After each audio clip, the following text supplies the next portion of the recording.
You good?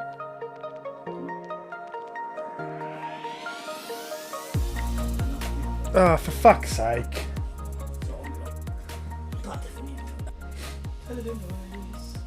Telephone voice time. Time to sound like I'm on the radio, but not on the radio. Nah, we're not fucking sound on the radio. It's a bit rude. We're fucking racist. You cunt. You'll be calling yourself the Führer within about a week. Slightly turn it to a German accent. Oh, cunt. Alright.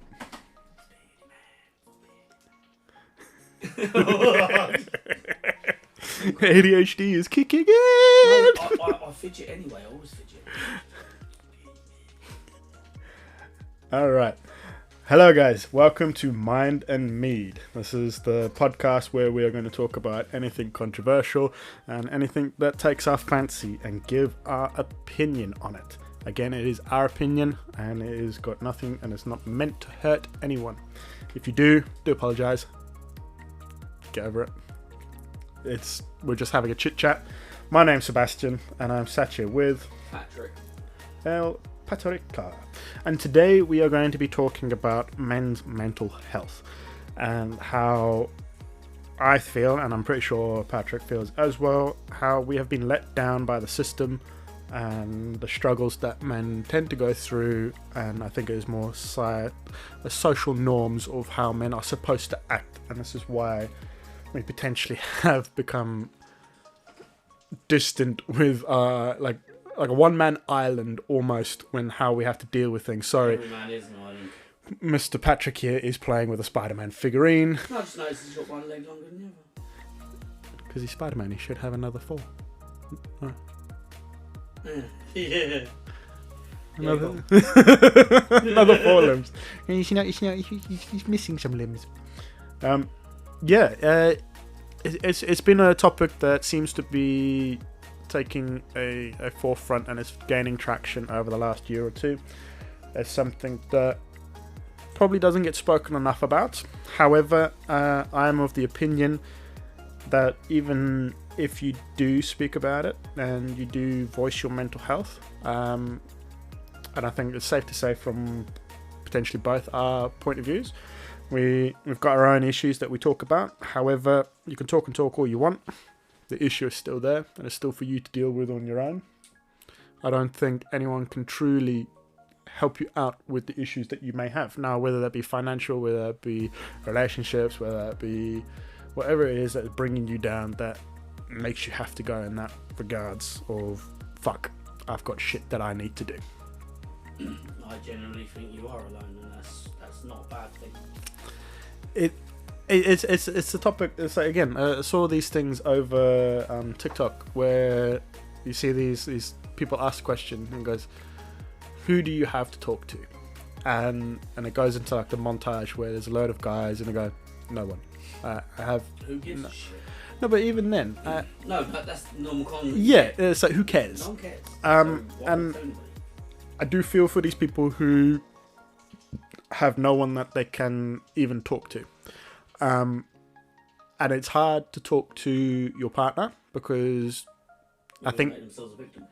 It's not that as well. There's a lot of women out there that will turn the situation when a man truly opens up their feelings and go, oh, well, you're not a man. You see these comments where the women, they badger the man, their partner, their husband, or whatever the person is to them, and just be more emotional, show me your emotions, talk to me, rah rah rah. And then the moment that the guy then does do that, it's almost like it's a personal attack on the female that they take it. And you're like, hang on a fucking minute. If you want to go down that road, Friends took the piss out of it a little bit not long back. Well, quite a bit long back now.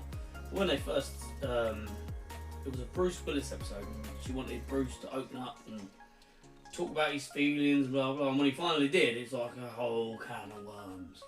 And what people don't realise is that we're so pepped up, and we're so to ourselves because we know no one really gives a shit. Once you do that, and it was actually them highlighting a real thing without, and they did it so subtly. It was just Men don't share their feelings because why do I want other people to know my weaknesses? Yeah, but it's not even that. It's like that whole episode when he did unleash and he was crying and he's been more emotional and all of these things. What did Rachel do? She was like, oh fuck, he's too much. It's too much. Up the can, you couldn't handle the one. And you can't close it. And I think that's what a lot of people, the moment, and it is that societal norms where most of our generation have been brought up with: don't cry, man up, don't be strong. No, but the thing is, I'd argue to Tossers all the time. I say that's a good bit of advice.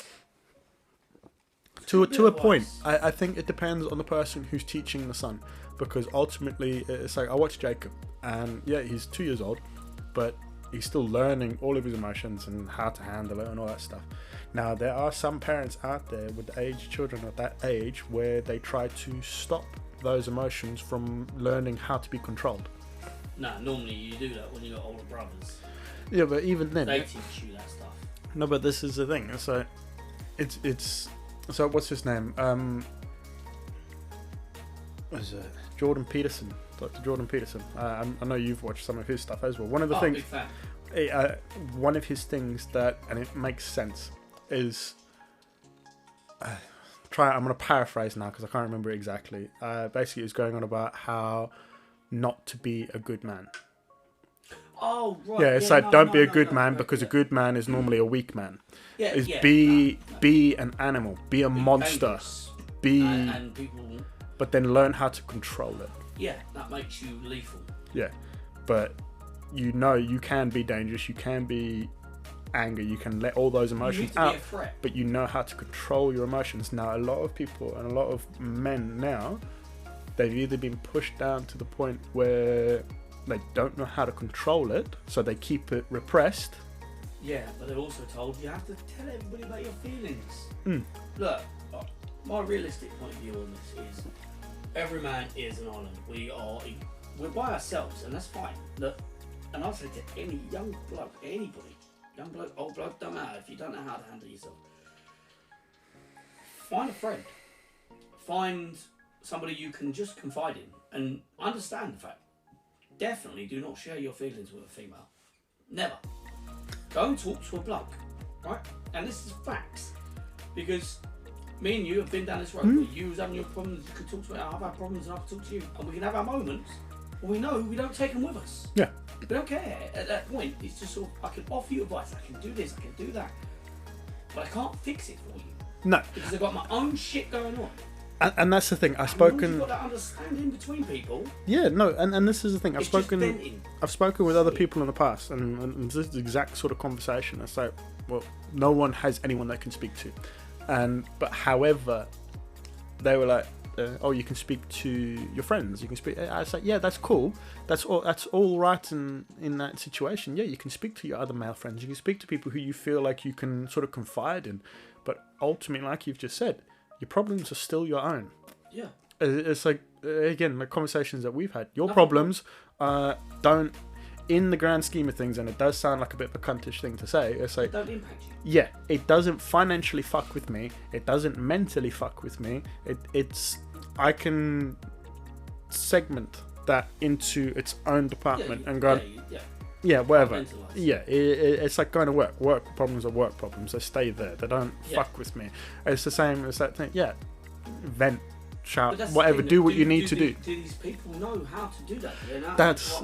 And I think that's the next thing. You do have some people out there that really want to overhelp, and sometimes all it is the man just needs to speak.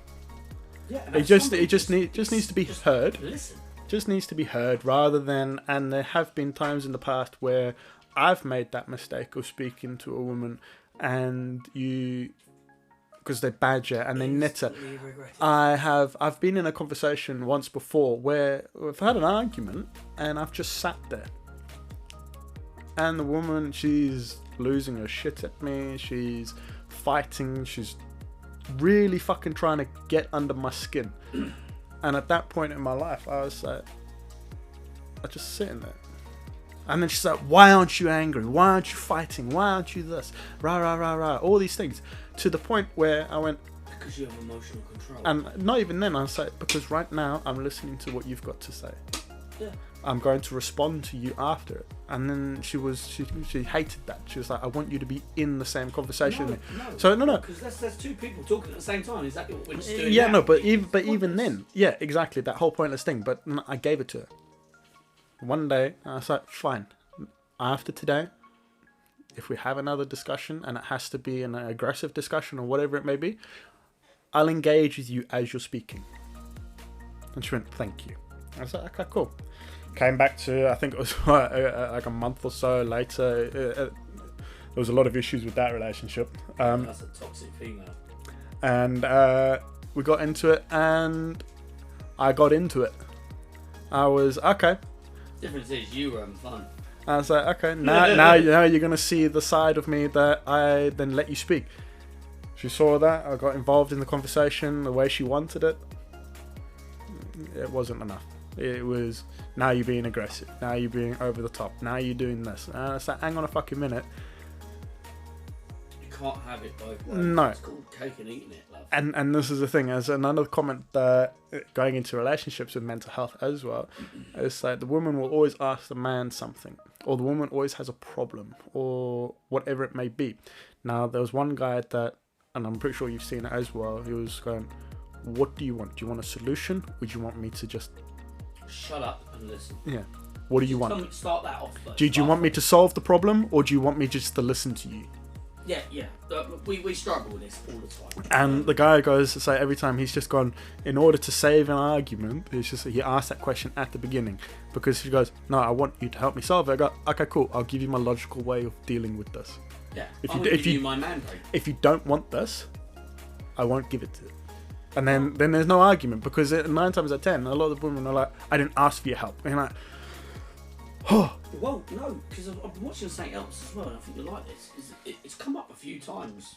I don't know if it's YouTube or Facebook, one of the two. Not YouTube, TikTok or Facebook. Yeah. They had the video things. And Yeah. So, and it was a study done on toddlers, and it's a woman speaking, and she's saying that what they observed was when they were separated from their mothers, between boys and girls, boys would work out a way of knocking that obstacle down, climbing over it. These are little toddlers. They're just probably a bit older, a bit younger than your boy, really, not as mobile. And they found ways to do it, whereas the girl just sat there and cried. The girl wants to be heard. The boy wants to solve the problem. No, but that's there was a similar study that looked at toddlers and how their cognitive thinking happened, and they gave them a trolley, and attached to the back wheels of the trolley was a carpet. So as they tried to move the trolley, if they stand on the carpet, they weren't going fucking anywhere. Yeah. And they looked at who figured out, don't stand on the carpet. Pull the fucking... Yeah, either lift the carpet and push it, or go to the side. And the problem solved. Majority of it, then the men figured it out quicker than what the females did. Now, not being funny, but when you talk about suicide, my argument is that you're fidgeting, mate. Yeah, I know. The problem is that if you're killing yourself and you're a bloke because you've got to a point, you're getting to a point now where you can't solve that problem. No, but that is it. It's like, with everything that is out there, also the NHS that we've got going on, as I was speaking about it earlier, from personal experience, it takes so much fucking effort just to get a sliver of help. And even that sliver of help is not helpful for the person. You have to literally have attempted suicide, and therefore you will then be sectioned for 72 hours under watch. And only then will you potentially be offered help mentally. But yet, if you go to your GP, you go and you're like, I need help. I need to sort this out. 9 times out of 10, the first thing they go, oh, here's some tablets. And it's like, okay, cool. Fine. You're going to try and regulate yourself to try and help, but that's just a mask. That's all it is at the beginning. You're not dealing with that root cause that is affecting you. Now, I'm going to tell you a story. I don't know if you know this one already, but a long time ago, many moons ago, I had a falling falling out with a sibling, and after a drunken argument with him and things like that, I went to sleep. I woke up the next day, I sharpened a knife, I was going to go do him over. Okay. I'd had it. Now, the fact that my niece came out of the house is the only reason why he ain't dead. Basically, I'd had it. Yeah. Because it's bullshit, absolute cunt. Fair enough. I then went to my doctor and told him exactly what I just done. Mm-hmm. I didn't commit an act. No. I had the intention, but I didn't commit it. So they sent me for a psychiatric evaluation. Mm-hmm. Now, this is where I learned that I'm irrational. Because what I should have done, apparently according to their understanding, is harm myself. I didn't want to. I wanted to harm the person that was causing me the grief. And because of this, all they wanted to offer me was anger management. And I looked at them and I went, I'm not angry. I was completely methodical in my behaviour at that point. Sorry, hang on. That's just a failing of them. So they deemed it irrational because you didn't want to harm yourself. You wanted to harm the person who you were pissed at. Terminology. Yes. How is that irrational? I would have thought it would be irrational with you wanting to hurt yourself over someone else's actions. Commonly, when stuff goes wrong for them, they harm themselves. Suicide, things like that. You're considered rational. But because I didn't do that, because I go, you're an exterior problem that's causing a problem, I can get rid of you. Yeah. My brain set there was you're just angry. Yeah. This is psychotic. You know, basically, I was pushed aside because I was too much work. Yeah. This is another thing as well. That is, I think, is a big problem with especially the younger generation of men who have been brought up to suppress their feelings. The moment that they do let it out, 9 times out of 10, it's anger. Sad part is I didn't have any feelings at that point. No, but I brought my feelings out as I saw a little girl and went, I can't do that kind of. Yeah. So but again, female calmed me down. No, but even then, it's like most men, the first emotion that comes out is anger, because they don't have another way of letting it out. The common ways of letting. Once you can't get past logic. Logic is always our first call. But if you can't think clearly through that, then no. But it's normally anger, and then they normally cry. It tends to be the only two things. Like if you can't deal with it and you get to the point where you just don't know what to do, most men, they just break down. Yeah, once they cry, it turns to rage.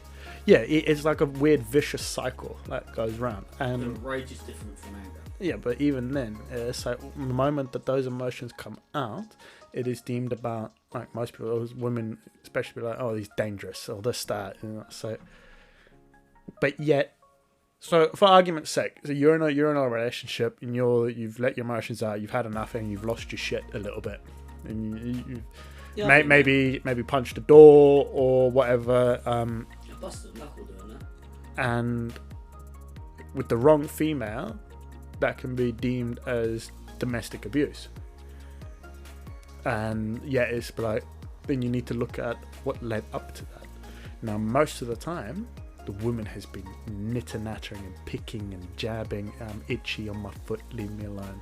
Like, you drive me nuts. Yeah, itchy as fuck.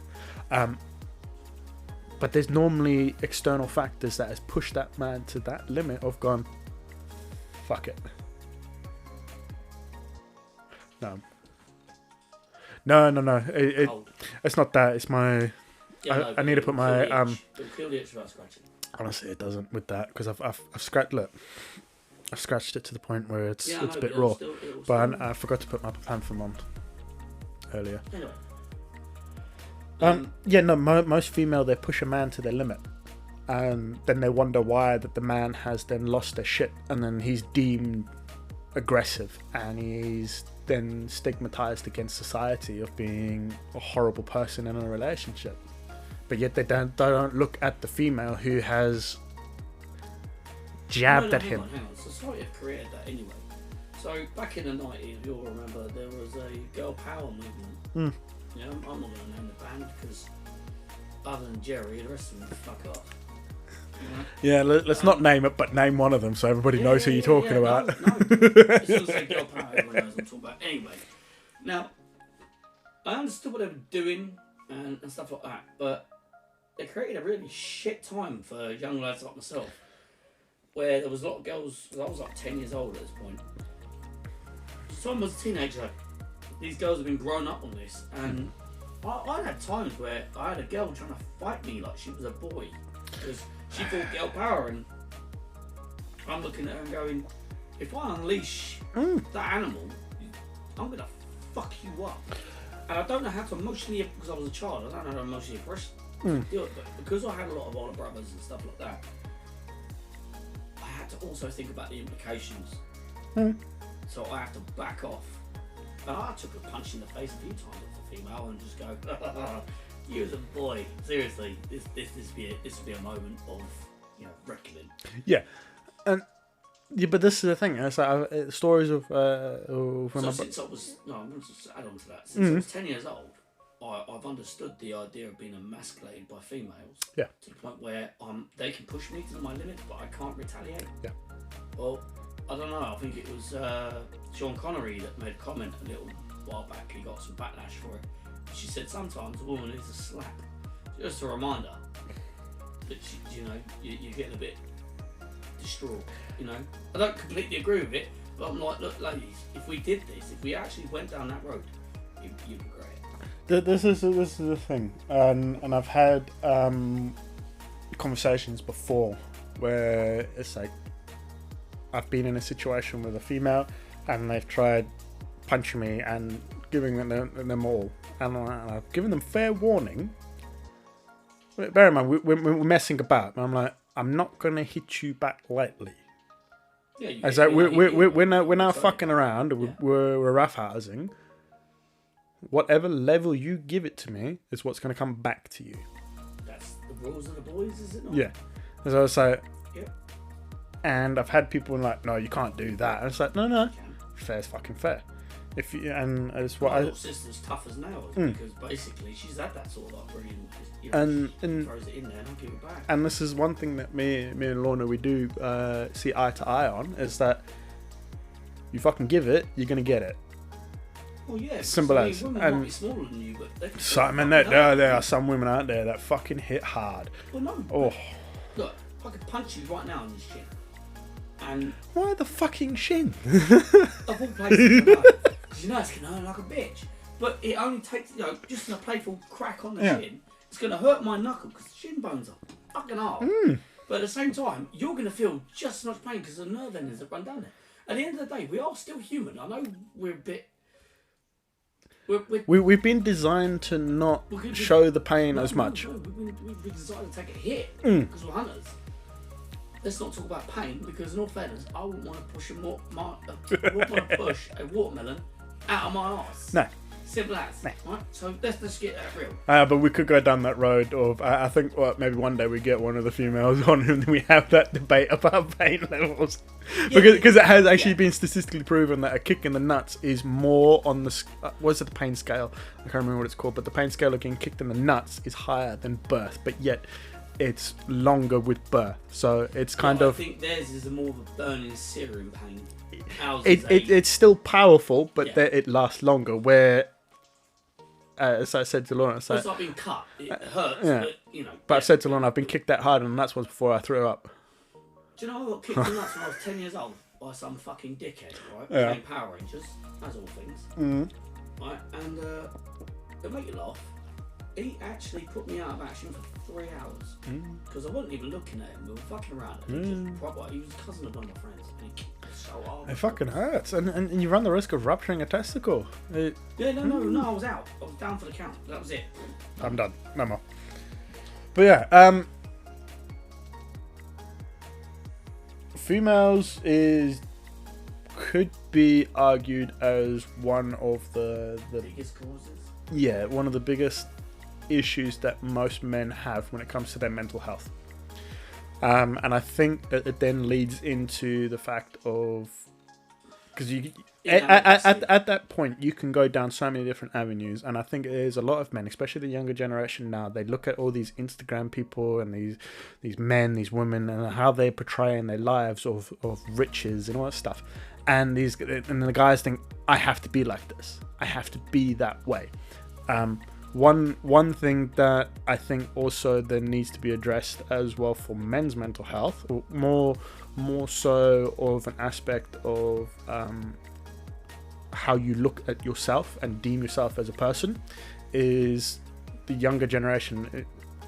Fucking hell. Okay, I started watching porn when I was like 14 years old, and porn, it gives a fucked up realization of what you should be like in normal life. Yeah, not everybody's got a 8-inch penis average. No, and then you see all these monster cocks and all that shit, and it's like, you put that onto the mind of a young adolescent male who is learning about himself. I went through this. I saw watching this stuff for pleasure, and then it got to a point where it fucked with my brain, because it's like, all girls with a big dick.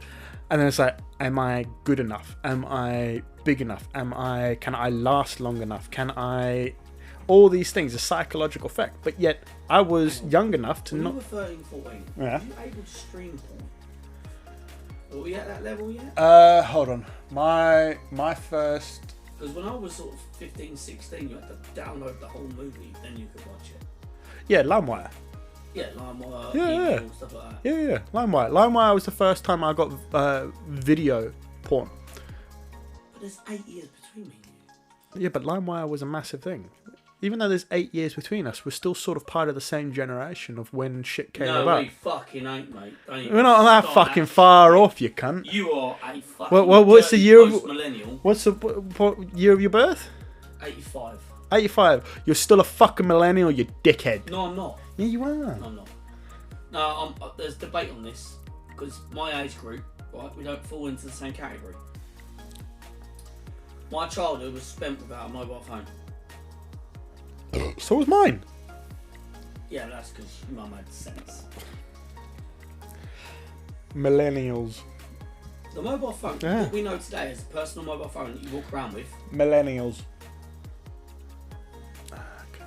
They argue it's 80, but it's not.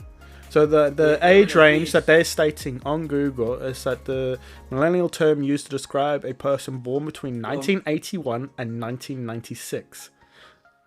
That's the age range that the millennial is. And Right, so I I'm- struggle with this because I was raised with a bunch of people you class as Gen Z. yeah, but that's where Not the Gen difference Z, is. sorry, Gen X. No, but the thing is that if you look at it from the millennial standpoint of where we were born and what we experienced, No, I'm going to argue a toss with you on this one, and I'm really going to argue a toss with you. yeah, that's absolutely fine. Go on then. So basically, right, we are, there's a period in time, what you just described there, that little gap, right, between 81 Yeah, and 96. 96, where no other generation has ever experienced anything, right, that we have. yeah, We went from an analog world, yeah, digital world, yeah. in one lifetime. Yes. But our experiences would be different. Because at the point when we were going into the digital world, when I was 13 years old, Yeah. basically, you were still looking at your nutsack and going, what Okay. does it do? Yeah. Okay. Yeah. But then this is where I was yes, trying to empty your mind at that point. I think at this point, yes. In what you're trying to say is that even though technically, yes, we're both millennials, we're on the different ends of the millennial spectrum.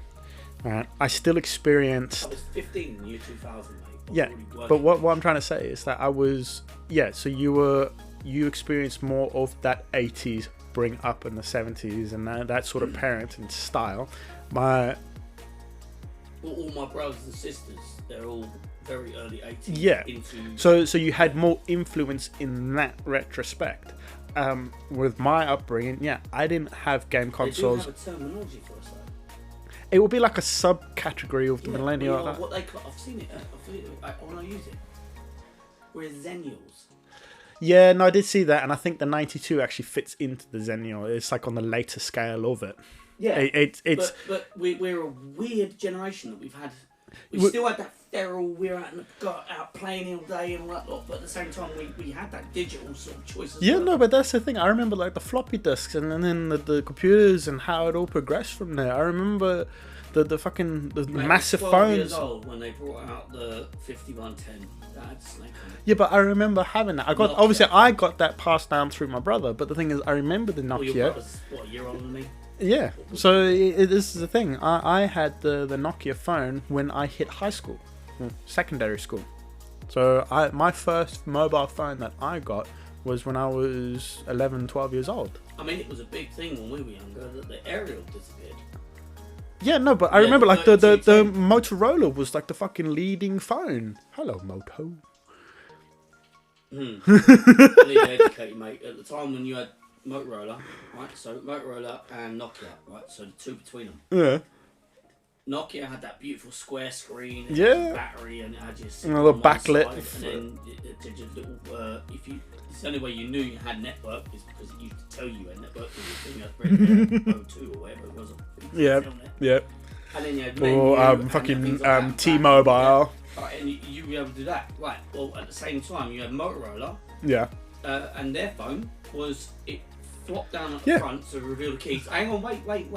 But it only had a thing that was about as thick as your finger as a screen, enough for you to type a number. Yeah, that was. And even then, if you got too far into the number, you couldn't see the first bit. Yeah, but this is the thing. It had evolved from like the old school phones, where like the brick phones, and then it just becomes smaller. Believe how close that was to that time, though. No, but that's the thing. That's like the years, the period of time that was. So it was legal to have a car phone.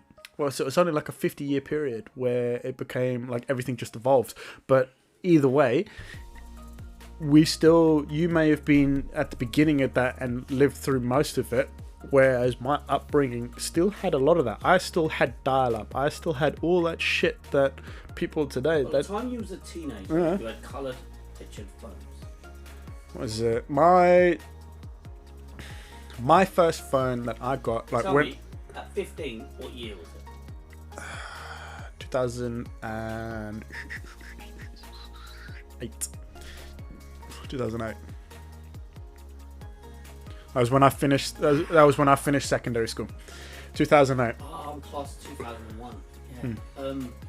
Wow. That was more than I thought it was going to be. I thought you were going to say 2006, 2005 for some reason. No, there's a 7-year age gap between us, so it's still going to be. No. But my brain went. Can't be that far behind. No, 2008 was when I finished secondary school and I went into college. And my first phone that I got on a contract at that time was the iPhone.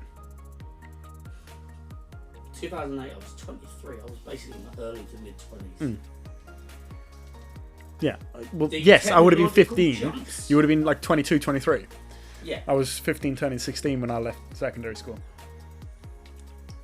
Yeah, what I'm saying is the technological jumps between when I was 13 and when I was 23, it exploded. Yeah, and what I'm saying is what you would experience in terms of, I'm not saying you, I'm just saying... No, but that generation, yeah, no, of course. The internet alone. I mean, when I was 16 years old, we were getting 2.2 meg, right? Yeah, no, I remember that. There, you were getting 8, 9 meg. No, but the thing is that I remember the first PC that we had. We had a family house PC. Alright, my mum and dad went to PC World. my mum and dad went to PC World. They had a credit card and they got the PC tower with the monitor and everything on the credit card. Alright, and that used dial-up. It was shit. Compared to today's standard, it was shit. The difference is I lived with somebody. We were one of the first few people to sign up to broadband in Charis. But that's because I lived with my foster dad. And that's where we had 2. I think it was 2.2. It was something in that round.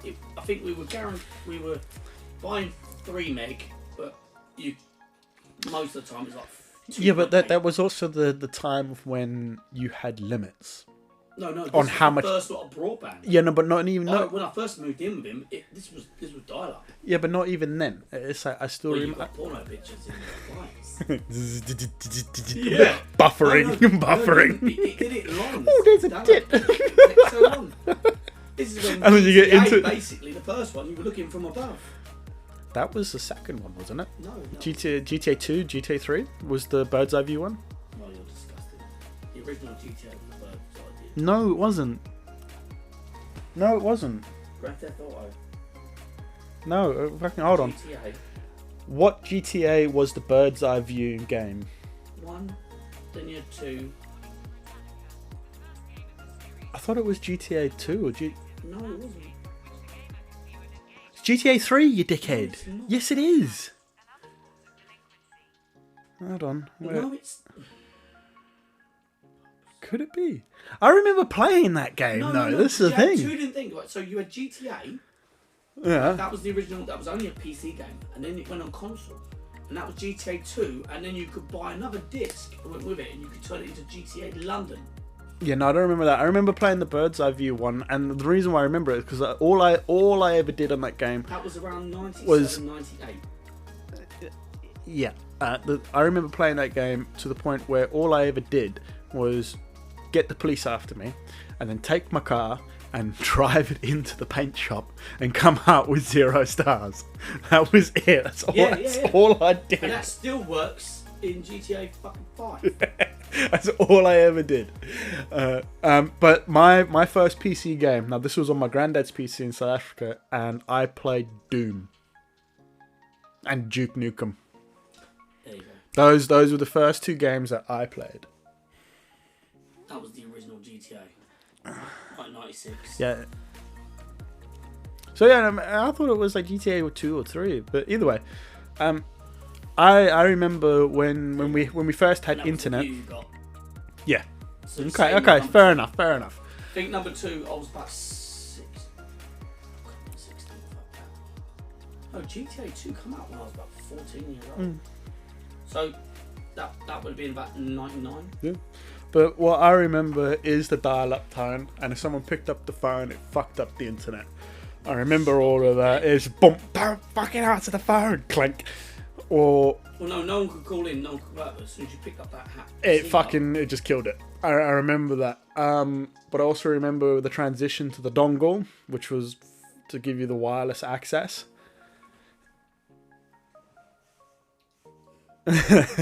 22, 23. I'll start at the supermarket then. So I remember the dongles, but we couldn't afford the dongle, so we had to be hooked up and had to rely on dial-up and the dial-up tone. Every time it fucking connected. Well, that was the early ones.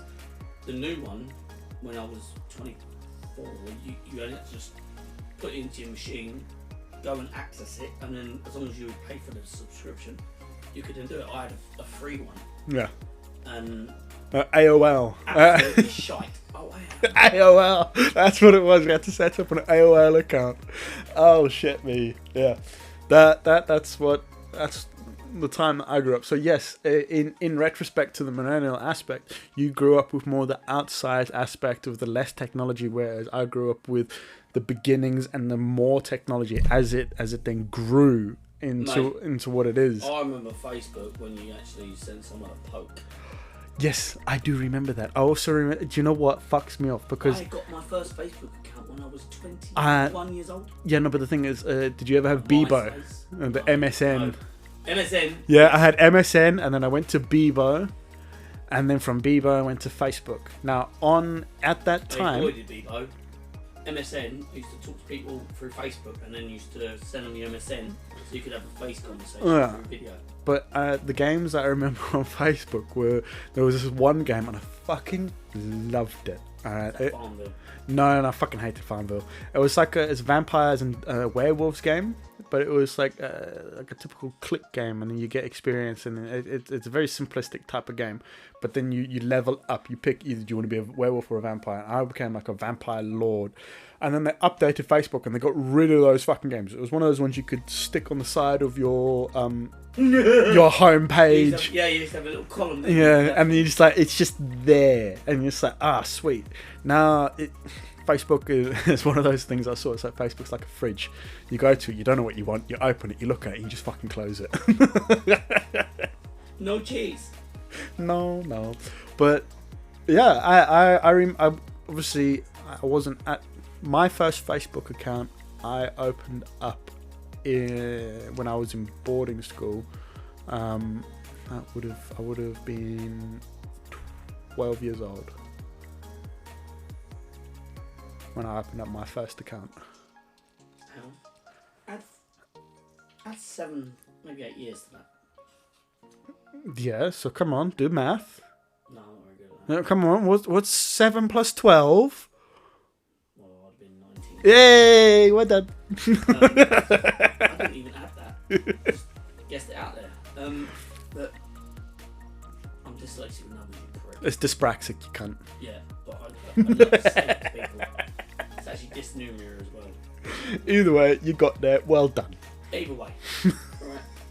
But yeah, so for me, I was fairly late getting a Facebook account in that terminology. Yeah. And it was still shit. Oh, it was fucking terrible. I got it. I never used it. I went on to Bebo because Bebo at that time for me was... Yeah, my sister was the same. That was the 5 thing. years between me and my sister. And she was more Bebo and a few others. I had MySpace. I had MSN because of like the quick chats and all that stuff. Yeah, and I remember... That's instant message though. Yeah. They were the only ones doing that. Yeah, and that's it. I remember speaking to the girlfriends that I had at the time over MSN, and then you have the video cam and all that stuff. I had, not as in plural, like in one go. Like I had a girlfriend, and that's how we would communicate. Oh yeah, so if you're an American, just to understand, we don't class a female friend as a girlfriend. As a partner, someone who you want to bang. How are you, 12? No, because MSN was still being used when I was about 14, 15. MSN was being used when I was in my 20s. It was still very popular, very popular. Now? It was still even. Do you know what it's called now? It's called Teams. Yeah. Microsoft updated it for. Hey, Teams can go fuck off. That's what it can do. It's the same fucking. It's horrible. It's not the same thing. It is. It's not. It's just using business and the upgrade. Yeah, and the layout is fucked up. They should have just left it as it was. Use it for work. It's not that bad. I don't like it that much. I think the people that used MSN, obviously, when they use that, they go.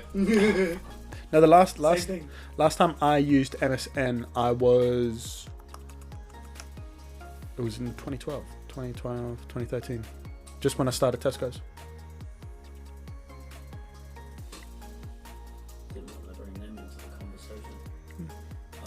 Fuck them.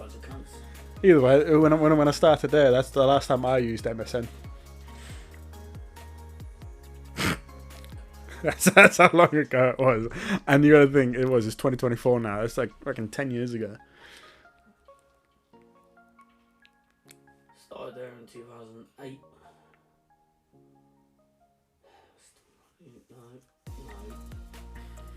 No, it was gone. In my mind, that was an old. Probably 2010.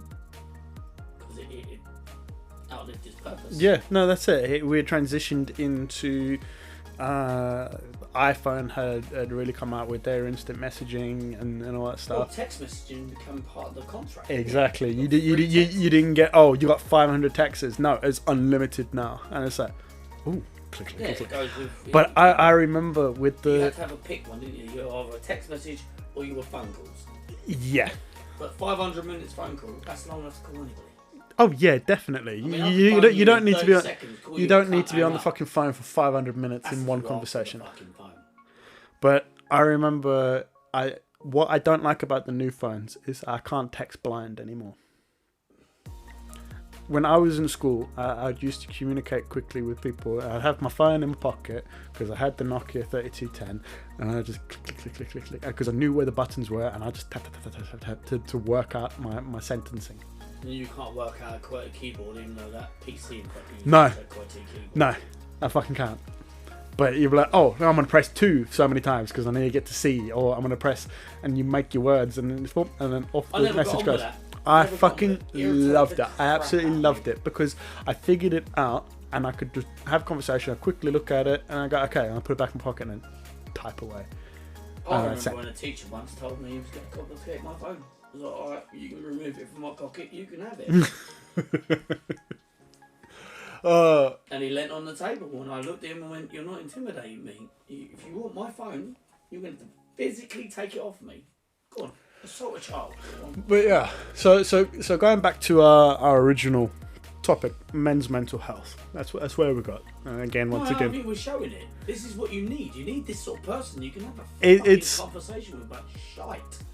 We have really gone down. I think there has been toxic. There's a lot of toxic fathers out there who have. If you say toxic masculinity, I'm not. No, I'm not saying toxic masculinity. Toxic is just toxic. A person can be toxic regardless of they're fucking feminine or masculine. At the end of the day, there's been a lot of fathers who have come from that generation where emotions do not get shown. So you get up, you crack on, you don't do nothing. It is what it is. However, hey, this one you love. You want to talk about the absolutes of that, right? Your dad would definitely, regardless of your biological and your stepfather, are both Gen X, right? Yeah. Which are quite a hard generation. My dad was part of the silent generation. Because that didn't, the boomers and that didn't start until, what, 50s? Yeah. Because after the World War, and, or 45, my dad was born in 1943. He was part of what they class as the Great Generation and the Silent Generation. Yeah. He fought the war. But he wasn't even born then. Yeah. So he still classes as a silent Your generation. dad is like my granddad's age, for fuck's sake. Yeah, my dad would be about 78 now. Fucking hell. Jesus. But no, you got to understand, he was 42 when I was born. He's an old man, but again, it's brought up in that. Fuck He is you. fucking old. Well, you're 42 to have a child. Yeah. Oh, right, no, that part, yeah. Fuck you, though. I'm 38, you prick. You are 39 old. this year, so I'm 3 years away. Absolute bellend. Mate, you're coming up to your midlife crisis. What are you on about? What are you talking about? I'm already in it. 38, you prick. Fucking paper. But either way, it's that mentality where it's been men cannot show emotions, and now we're into the where we've I'll had show you that. some then. No, but we've had that feminist movement where people are demanding more, and it's now getting stigmatized. Where it is now, yeah, like you said a minute ago, that toxic masculinity that people are throwing around all the damn time. This is talked about. This was a study done in prisons about people that commit violent acts for no fucking reason. Over the littlest fucking thing. They are toxic. Yeah, but I think they're masculine. That's got fuck all to do yeah, with it. no, that's the thing. I think a toxic person is just a toxic person, and anybody that has experienced any of You're that a stuff, woman that likes to vindictively take control of men, manipulate them. it's toxic. Yeah, it's a toxic person. I don't think the masculine or femininity of it has got anything to do with someone who is being toxic. Regardless, it's something that If you're a good person, you're a good person. yeah, Bad and person, bad person. ultimately, oh, my stomach's rumbling. That's why I'm drinking some beer. Right. But no, ultimately it does come down to the fact that there's a lot of men out there, fathers, people who aren't fathers either. It's like we spoke about earlier, is where there are females out there that will purposely fuck over another man just because they can. There's fathers that I know that can't see their kids because the woman is so fucking hateful and vindictive when it comes to certain things. They Use will, them as weapons. yeah, they will call out all sorts of mannerisms. There's been I know people who have been called out for being, oh, they've raped me, or they've done this, or they're a bad father, or they've child abuse, all that stuff, and it's not true. But yet they get away with it because of the system that we live in. It is changing, but it's not changing fast enough. Where the man does not get heard. And even if the man does get heard in a court of law, they tend to side with the female more In the than... family court, they don't give a shit. They don't even abide by. So in my mind, a family court, you should work the same way as a crown court does, which is you should be paying attention to evidence rather than feelings. And that's it. It's I know some people as friends of mine who have gone through that system, and yet they now don't get to see their kids. Yeah. And I think it's absolutely fucking disgusting. Because all the women say is I was a victim of domestic abuse. They don't bother researching this. They No. don't look at any charge. That was said, wasn't it? Yeah. And then they go, oh, well, in my personal opinion, I feel it's not about your personal opinion. You know, get over yourself. And then this is the thing. It's and this is where it becomes hard for men because they have to put up and shut up and just get on with their lives and work and earn and provide everything they can and hope that they don't do one wrong thing to fuck off a female. And at the same time, you have to you have to toe the line with everything. You know, you can't show yourself to be what you are, which is a man. And then things like that, because you got to show your soft side. You got to be emotional about everything. Yeah, but not even that. Why be emotional? Yeah, but it's not just that. It's also the fact that you get to the point where not every man, when they first meet a woman, starts off hateful. They don't start off closed up. They don't start off with the fact. They're heartbroken at some point. Exactly. They give the flowers. They give the dates. They do the namby-pamby fucking bullshit that they want to do. When I was in secondary school, and you had girls that basically you like them, and they run you down the line. You go, oh, here's a flower, or here's a card, or here's something over Let me do this. And basically just take advantage of it and go for some other dick who's an absolute prick. And then most of those guys that have started off as good guys turn into assholes. Yeah, you led me on now. So, and then, they're being toxic. And it's that repetitive fucking cycle where men seem to be always struggling just to be normal. Real women do not want a soft man. I will go shit up and everything's gone wrong. I want a bloke who can take charge and steal. That is where, so take care of everything. At the first statement, I will disagree to a point. A woman will want someone who is soft. Now, soft is subjective. It is a subjective term because, soft with her.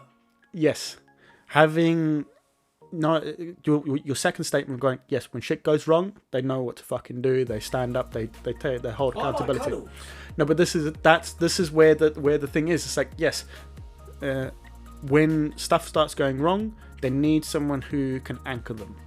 Yes, someone that can. This is what we need to fucking do. And that's okay. No, but this is what I'm trying to say. So whereas a lot of people and a lot of men, they because they're not guided enough, they take it as, I have to be hard, I have to be stoic all the time, I have to be a wall, where they don't let anything out.